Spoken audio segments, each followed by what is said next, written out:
Welcome back to Game Points with Matthew Ross on TSN Radio 690. Follow the show on Twitter at TSN Matthew or online at GamePointsRadio.com.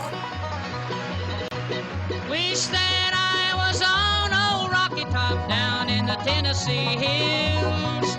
Ain't no smoggy smoke on Rocky Top, ain't no telephone bills. Once I had a girl on Rocky Top. 6:34 here on TSN 690. It is Game Points with Matthew Ross. We're here to the top of the hour. We're back late night on Tuesday night. We're here with our next guest, and Brandon London is here in studio from the Montreal Alouettes. We'll let him introduce our next guest. Ladies and gentlemen, Montreal fans, Montrealians all out there, we have your quarterback, or in the words of Terrell Owens, my quarterback. Number 18 for your Montreal Alouettes starting quarterback, Jonathan Crompton. Cromp, what's up, dude?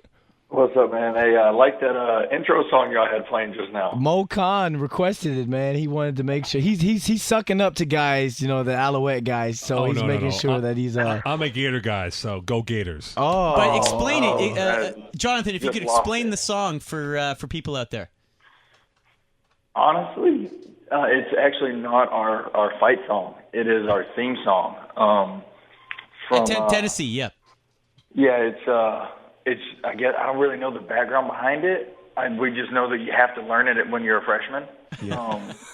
That's just the thing. As soon as you get on campus, you better learn it because you're going to hear it about 75 times a day during the season on during game weeks. It's a phenomenal place, though. Okay, Cromp, yeah, I know you said your family was up here and you're taking care of them, so we're not going to have you on too long. And I'm probably guessing you've already started watching film for the Hamilton week coming up.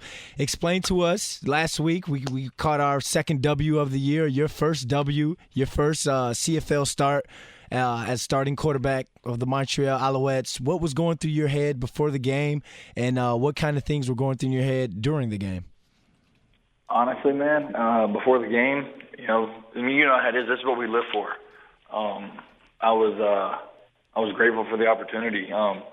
Everybody was like, "Did you ask me if I had butterflies?" I really don't, because I've played this game since I was 7. I enjoyed playing it. I enjoyed playing with you guys. I mean, you guys know that. Yeah. And during the game, after the first snap, at that point, you're ready. It's ready to go. Concentrating on what the defense is doing.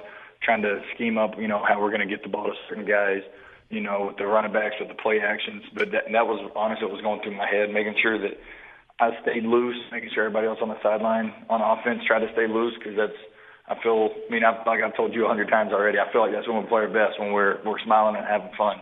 Okay. So, Grump, you came in like week 3, week 2, yep. Week 3. We're going into week 10 week 10 right now. You're going into your second start as starter of the Montreal Alouettes, where you've come in week 3. Where were you? What was what was your journey like to get here to Montreal? Well, obviously, I was in Edmonton last year, and I was in Edmonton all the way up until the first Winnipeg game this year. I flew in at 2 p.m. on game day, yep. And this is where I wanted to be. I've wanted to be here for a while, and fortunately enough, I was able to get here and go from there. And that's the thing. I mean, my mindset is never going to change. I believe in myself. I believe in my abilities. I believe in our team and our team's ability to go out there and make plays and win, especially at the skill position out wide and the running back. So there was no hesitation on my part ever to try to come here because of the team around me. Chatting with Jonathan Crompton of the Montreal Alouettes, who, by the way, you can follow on twitter.com/jcromp8 as we talk about, of course, Friday's win. Now, everyone says, well, you beat an expansion team, but the fact is you're still trying to get chemistry with some of these guys, including number 14 here. Is that something that is maybe a little underplayed here as you continue to try and find your way, that it does indeed take a lot of time to get to where you want to be, in other words, on the same page with your receivers? Oh, yeah. I mean, that's the thing. And to go back on how some people are trying to say an expansion team, this and that, you know what? Every team in this league is a professional football team. Every team can beat any other team on any given day. That's why the word professional is put in there. There's no quote-unquote bad teams in this league. Every team is good and capable of doing the things they need to do. So that's why I give our guys a lot of credit for going out there and playing the way we did the other day. Obviously, there wasn't pretty all around, but you know what? We got the 2 points and we got the W, and that's the big thing. And going to the chemistry, I mean, it takes time and effort to get chemistry and watching the film and realizing, okay, guys are going to run the routes this way. Okay, well, I need to be looking for this, or the defender's shaded inside or outside. So it takes time, but the thing is, we have the group of guys that are willing to put in that time, and that's the encouraging part. Matthew Ross, Mo Khan, Brandon London in conversation with Jonathan Crompton. Mo? Jonathan, in the huddle, is there one receiver who always says, "I'm always open"? No, you know what, though? Every receiver in their mind is always open. It's so funny. But at the end of the day, if they don't think that way, then something's wrong. But when we come up to you and we're like, Cromp, I know last game I was like, Cromp, look at your boy, let's take a shot. What are you honestly thinking in your head at that time? Because you got me, Deron, you, Chad, we're always up on you guys. What do you guys really want to say to us? Here's your chance to really express what goes through your head when we come up nagging you guys. Honestly, man, it's funny how you just said the word nagging. It's not nagging. To me, it's not nagging, though, because if I'm around a receiver that doesn't say, Cromp, man, like, I can get him here, watch this, then I don't think that receiver believes in himself. Yeah. And we've got the guys that believe in themselves that know that if they're left one-on-one, they can win. And, I mean, you know what I'm talking about. I mean, yeah. I believe with your height and your speed and your strength, if there's a guy one-on-one, I believe you're going to win. And I know you know that. And that's the thing that goes through my head is, okay, hey, obviously you can't throw the ball to everybody every play. But there's time, and I've told all of you guys this at the same time before. It's like, there's times and places I'm going to take my shot. Yeah. But when that time comes, I need you to be ready because I can't tell you when it's going to be, and you can't tell me when it's going to be because we don't know. So that's why all I ever ask is just go out there and run every route 100% because I promise you, I could surprise myself with where I go with the ball depending on the defense because they game plan too. So, there's always going to be a wrinkle in the game that we haven't practiced for because it's new. So that's where, you guys, I've told you guys before, I think you guys do a great job of just staying in the moment, staying in the game, and being ready for when the ball does come. Talking with starting quarterback for the Montreal Alouettes, Jonathan Crompton. Cromp, now that you're the starter, the Montreal Alouettes fans have, been thirsty for some sort of consistency in play at the quarterback position. And now that you've been named starter, we obviously looked a lot better on offense. We're getting better with you as our leader on offense. What type of things, what kind of goals do you have not only for yourself but for this offense going, the back nine of the season? Stay consistent. Yeah. If we stay consistent and I call it riding the wave. There's gonna be plays in the game where things just don't go our way. Yeah. We're gonna turn the ball over. That happens. But the thing that I look for the most is how we respond.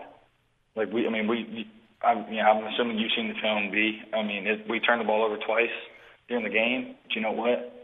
The whole cliche, the short-term memory. We came back. We responded well. We didn't let it get to us. We didn't get down because we knew what we had to do.